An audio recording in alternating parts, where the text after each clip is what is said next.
Welcome to Sarder TV, an idea sharing platform founded by Russell Sarder, who's an author, investor, and the CEO of Netcom Learning and AI Certs. Today, we're joined by Bill Canady, a seasoned CEO and business leader with over 30 years of experience in driving growth across global organizations. He's the author of From Panic to Profit. It's a practical guide that shows leaders how to use systems thinking to unlock real sustainable growth. Bill, thank you so much for joining us today. It's great to have you here. Listen, it's an honor to be here, Vishali. It's just such a pleasure to be with you today. Thank you. So you have some deep experience, over 30 years of experience as a CEO, as a business leader, driving growth across organizations. Tell us a little bit about your background. Yeah, it's interesting. I started out 30 years ago and went into the Navy after high school. Got myself from there. Got out, got a job as a sales guy, and then through the years just kind of worked my way up from there. Started out selling. Then the company I was with went through an acquisition, which I got to be a part of, and that kind of got me hooked around both leadership and doing deals. Went back, got my MBA at the University of Chicago, and went back and started leading companies. And today I've been very blessed for about 15, 20 years being CEOs of different companies, and it's been a real honor.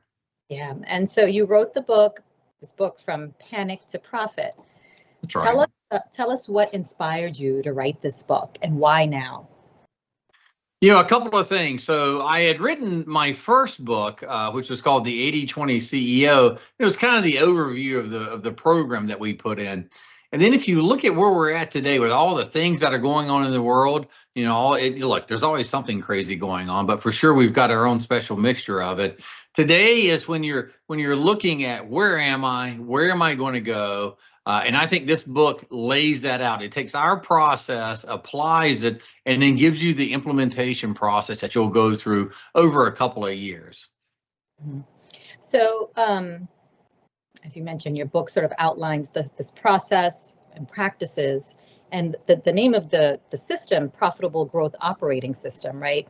It's driven by this 80/20 principle. Can you just walk us briefly through the Profitable Growth Operating System? Absolutely. So our system is really complex. It works just like this. So what you're doing that works well, you should do more of. And what you're doing that doesn't work very well, you should stop. And the way that we find that out is through data.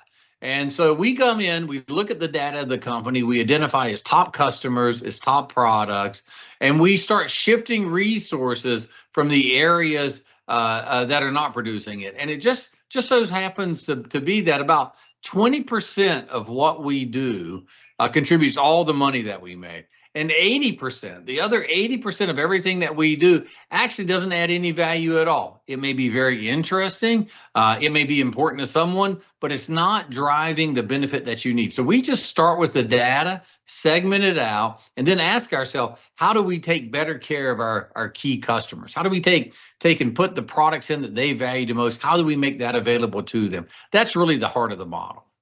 Yeah. And so what makes this model different from other growth frameworks out there?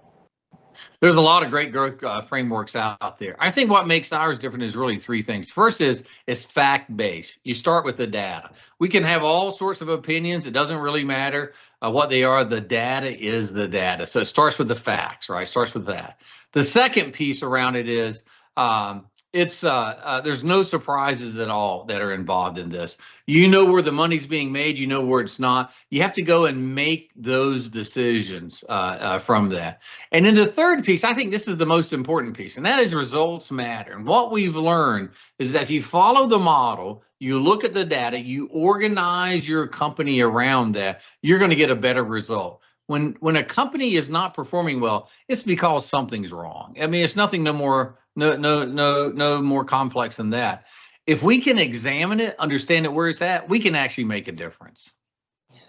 And in the beginning of your book, you mention that companies must earn the right to grow. What does this mean in practice? You know, I make a funny joke about this all the time, that a bad marriage, adding a baby to it doesn't help, right? So if you have problems that you're trying to overcome, that you need to overcome before you grow, you need to go take care of that to begin with. If you don't have a customer, and you need a customer in order to grow, which is true for all of us, if you bring it in and you can't ship on time, your quality's not where it needs to be, your customer service team's not trained, I mean, it goes on and on. All you're going to do is to disappoint that customer. Our model suggests, like, let's start with the foundational pieces. Let's make sure we have our resources aimed where they should be. Let's make sure our team is trained the way they want to be. Let's make sure we're selling products that people value and we can take care of. So start with those basics, and then as you get that done, you'll find that customers will come to you because they'll get taken care of. So that's really what it means, is first get the basics right, then start going out there and trying to earn more business. And so when you talk about the 80-20 rule, what are some of the biggest signs a company is focused on the wrong 80%? Yeah, that's a really interesting question. So first of all, 80-20 goes back to Wilfredo Pareto. So back a couple hundred years ago, and he noticed he was a botanist. He was really a person who enjoyed all sorts of different things, called a polymath, if you're familiar with that term. And he noticed that looking at pea pods, 80% of the yield came from just 20% of the peas, right? He noticed that 80% of all that land in Italy was owned by 20% of the people. So this law, if you will, this truism has become something that really you can look at anything and know that 20% of the things you're doing are producing 80% of your results. So it starts with, first, let's identify that 20%. It's just the data that you need to do. Now, it's not just one thing you're going to need to do. Once you understand where it's coming from, you have to ask yourself what needs to be done in order to get more of that. And when you're trying to go through it, one of the things we always struggle with is there's not more hours in the day. You don't have more resources available. You have to be willing to make the tough decision to shift your resources from where they're not producing. And you're going to make someone unhappy when you do it, from where they're not producing them, and put those on where you have a chance to win. And that's really how the model works. It goes back, like I said, a couple hundred years. We're just using a law of nature, if you will, that says this is how it comes about. And we're asking ourselves, how do we apply that to our day-to-day living to get a better result out of the few hours and resources that we have? Sure. Also in your book, you have the zero-up thought experiment. So simple, powerful idea. Can you share what this is and how it works in? Yeah, absolutely. So take your resources, take what you have, and start with your best customer, your best product, right? And you say, what do I need in order to go take care of these? Now, we call these A customers. And just as a rule, it's not exact, but as a rule, that's going to be 20% of your customers. So if you have 1,000 customers, something around 200 or even less, sometimes it's significantly less, are going to be really producing all the money that you have or that you're getting. Everything else is either basically a break-even proposition or a losing proposition. So zero up says, what resources do you need to take care of those A customer, those 80s, those that produce the 80% of it? Shift those resources to that, right? As you take and do that, and you've taken care of the key resources, what's left over, you have to decide what you're going to do, right? So first question is, can I give more resources to my best customers, my best products? If I can, in order to keep them growing, you absolutely go do that. But what's left over, if you don't have a place for them, it's important that they take and go do something else. Sometimes that's in a different area of the company. Sometimes that's outside the organization. But you just want the resources that are driving profitable growth focus, and those are the ones you want to keep, right? So start with zero, take your first set of resources, put them against that big customer, then keep going down until you've taken care of your key customers. When you're done there, you're done. That's great. And, the book also takes leaders through the ability to sort of pivot from panic to confidence, right, in 100 days. What would you say are some of the most common traps leaders fall into during those first 100 days?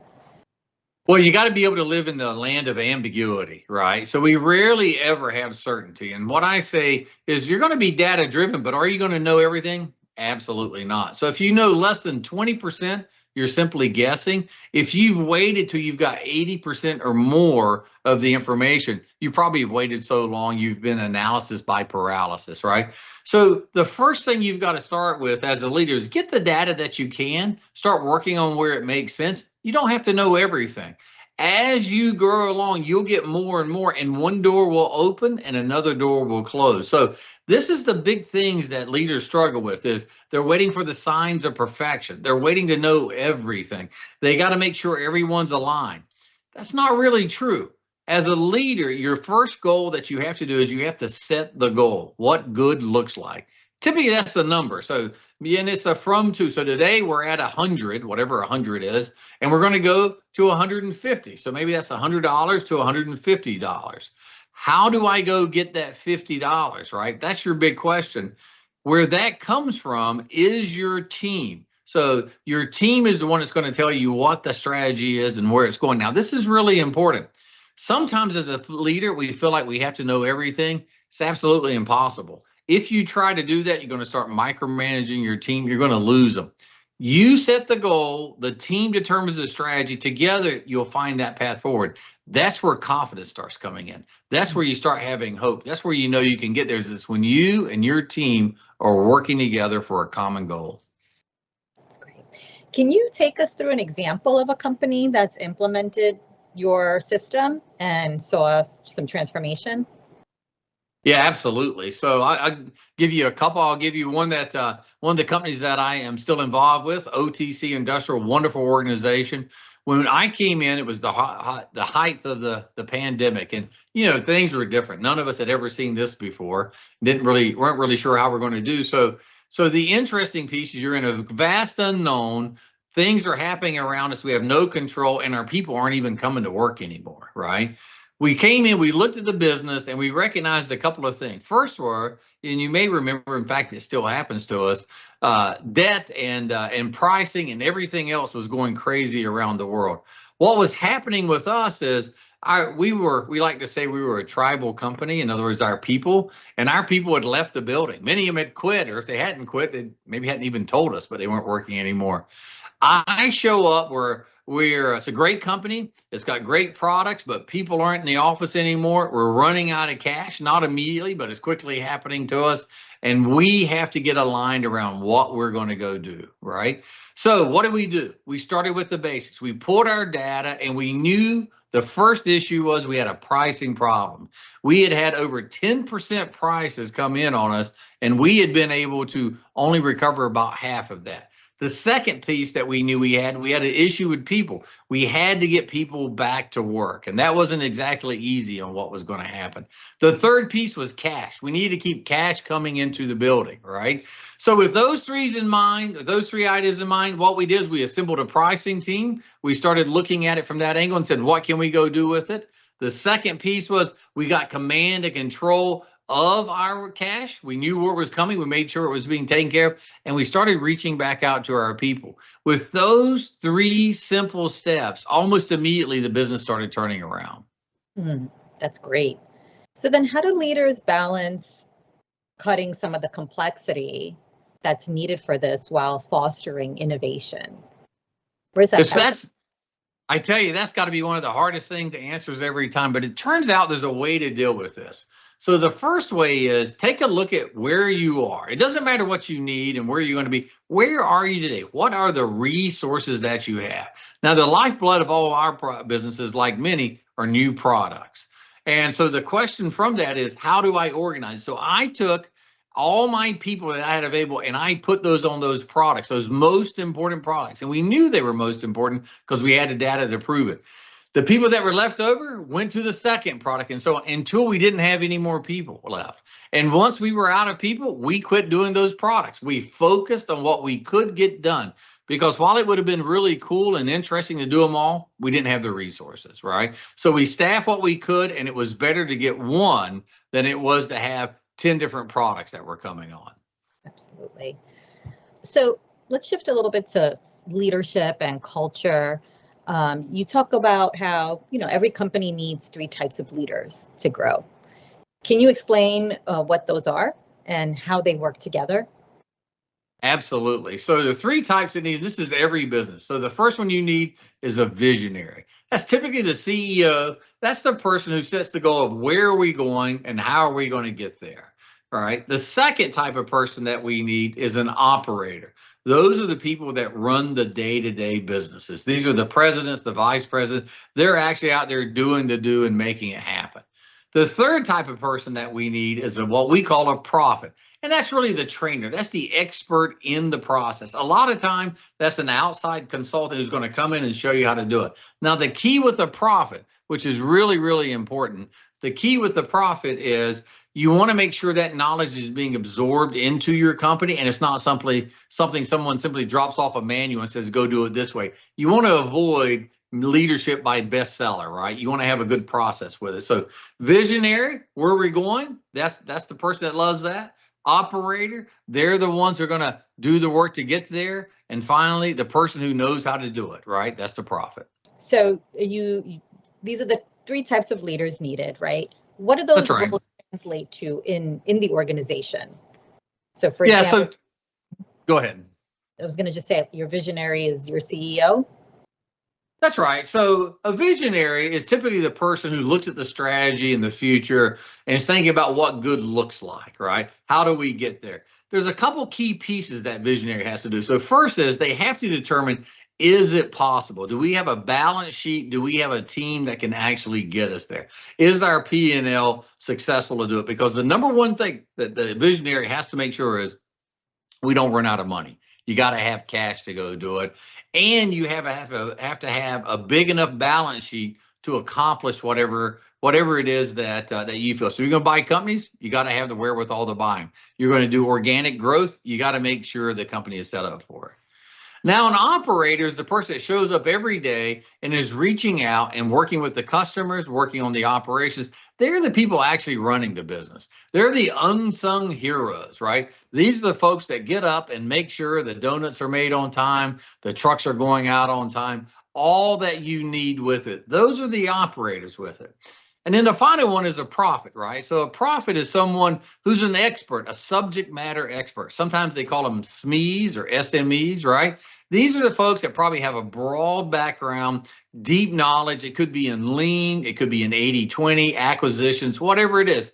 Those you bring in, and what a CEO and an operator, what a visionary and an operator really want to make sure happens is that the knowledge that they bring in gets captured in that company. Sometimes they hire these people and they go on staff, and you'll see that all the time. Other times it's just a short-term assignment. But it's easier to bring in a third party because the knowledge is already known. The process is already known. You don't have to reinvent the wheel. So you got to make sure they align with where you want to go. You got to make sure that they are bringing in a tool that you can actually use. But if you can find expertise and bring that in from the outside, you'll go a lot faster. And you mentioned that you spent some time in the Navy. I did.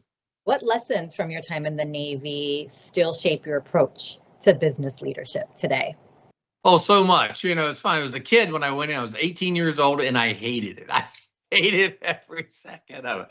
But I look back on it, it was the greatest time in my life, right? You come in, and and they make this joke. It teaches you how to be a man or a woman, right? Whatever you're dealing with. It shows you really a couple of things that make a big difference. So one is it puts you through something that you're not sure you can do, particularly as a young person, and it gets you through it. And you get this sense of, I can do anything, no matter how bad it is, no matter how bad I'm being treated at a moment, I can do anything. That is critical to have. So many people today, when you look at them, particularly people who have all the talent in the world but don't accomplish something, it's because they never finished anything.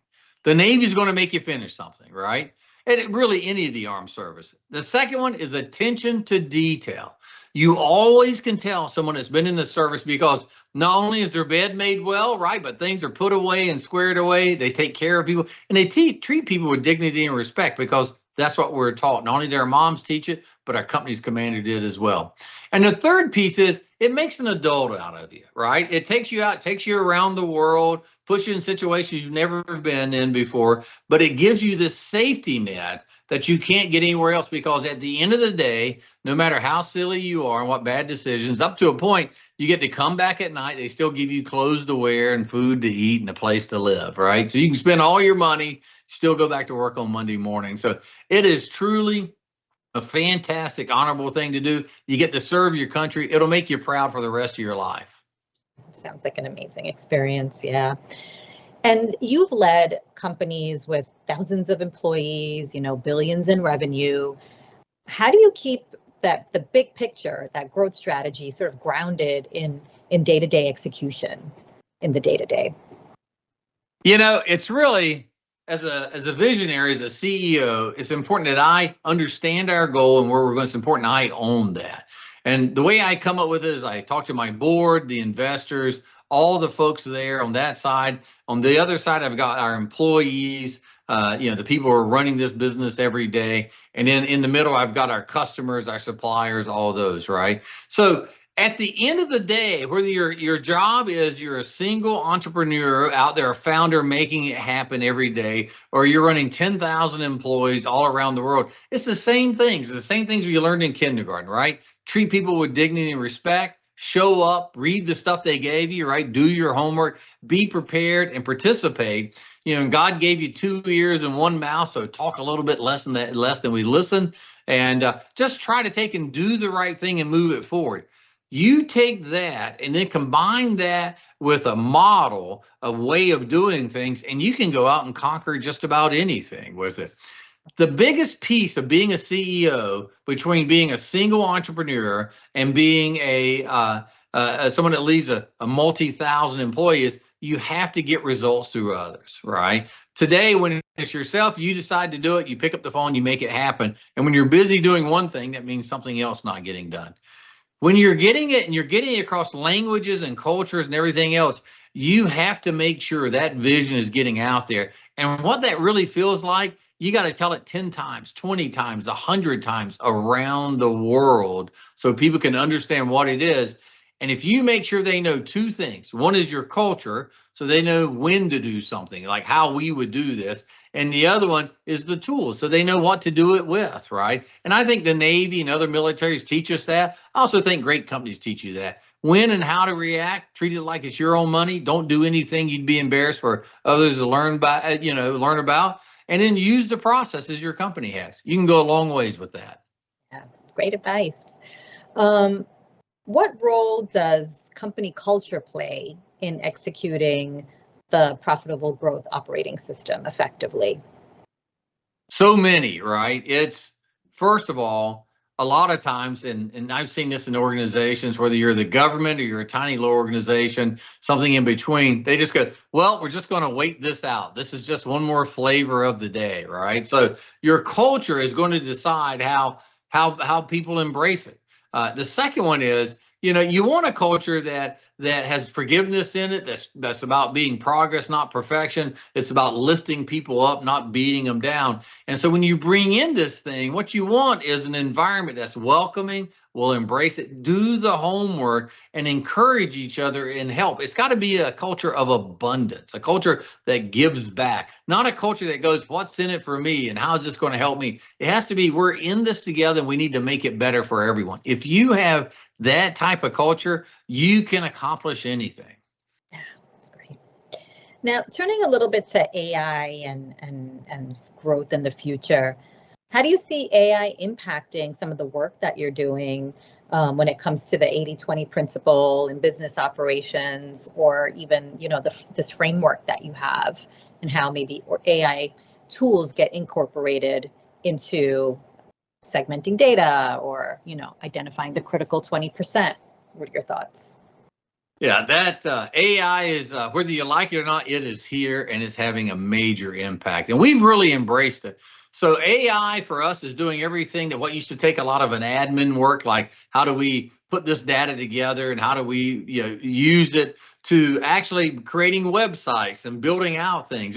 You have to be careful. It can kind of make you lazy. You still got to do your homework here because it's still true garbage in and garbage out. So big areas that we're using it is in one, just with our own, we are now building tools that are based on AI and different things like Python, and there's all these different languages that we've had for a while. Now we're using those tools and feeding it into AI because data, while it's super important and you have to have it, is really a commodity piece, right? One company I work with may have just a few hundred lines a day of something coming in. Other ones will have millions and millions and millions of lines of data coming a day. We're working with one right now that has over 4 million different line items purchased every day. And if you look at that over just a few months, you have billions. AI looks at that and it doesn't even phase it, right? That's nothing to it. Used to, we would have to take an individual with Excel or Tableau or whatever business intelligence software you wanted, and it would take a lot to crunch that. We are now building tools where we can upload that data through a flat file, segment everything out almost instantly, and then take that and feed it into an AI, and it will start giving us insights that used to take someone a lot of effort to do. Now, one of the ways you can look at it is, oh my God, we're all endangered, right? But I think of it actually quite differently. Where the real brilliancy is not in crunching numbers. A computer can crunch numbers. The brilliancy is the insight that someone can take that data and do something with it. And that's where people like yourself and others are having an impact today. It's freeing us up from mundane work to allow us all to uplift our skills. And you're really young, but I remember back when I went to grad school at Chicago, they said, well, you can use a calculator, a programmable calculator, but first you must prove you can do it with a pencil, right? So they made us in our options class do Black-Scholes formula by hand, which was how you priced options at the time. They might still be doing that. It was a worthwhile exercise, but today we've gone from an abacus to a calculator all the way to AI, which you can crunch data in seconds. You still have to interpret it. You still have to have that experience. You still have to have insight. And that takes people who are highly trained and competent to go out and do it. I think it's I think it's a force multiplier. It's going to help us go faster and further than anything we've ever anticipated. Absolutely. And a couple of final thoughts from you. What's one practice you personally rely on when your organization is in a moment of high pressure or change? Well, there's a couple of things I do. First, I try to take a deep breath and go, holy cow, right? So I might pop off and nobody likes that, right? So I take a deep breath and then I look to those around me, because what got me here was the people around me. There's people taking a chance on me, people placing bets on me and doing the same thing. So as you go, it's not about by consensus or anything else. It's keeping those with you so there's no surprises. Let people know what's going on. Bad news, fish, and relatives all stink after 3 days. Tell the folks what's going on. It'll solve a problem. The second thing is, and we talked about this early, be data driven. What facts do you have? You may not have very many, but let's get those out there. No surprises, right? And then finally is results matter. We have to find a way to get through it. So as a team, by working together, we get the best solution that we possibly can. And it's because we know each other, we trust each other. I think that's what works for everyone. Yeah, that's great. And finally, if a leader could take one action after reading your book, what should it be? I think go buy the second one. That would be really smart. But no, the real action to do is with a leader is take a step back, recognize where you are. I do one thing that's really interesting. Every time I come in, I'm taking over a new company or doing a new assignment, I ask them all the same thing. What's our goal? What are we trying to accomplish? Now, these are the leaders of a company. The people around that table, everyone in the company reports to somebody around that table. And I asked them, what are we trying to accomplish? I have yet to get the same answer. Right? So first start with where are we going and how are we going to get there? Ask your team, because You have to get that team aligned around it. Otherwise, people are working it, they think they're doing the right stuff and they're going in different directions. And when that happens, you're not going anywhere. Right. Great. Well, this was great, Bill. Great insights, great book. Thank you so much for joining us today. I can't thank you enough for having me, Vishali. This was fantastic. I really enjoyed it. So thank you. And we'll see you next time on Sarder TV.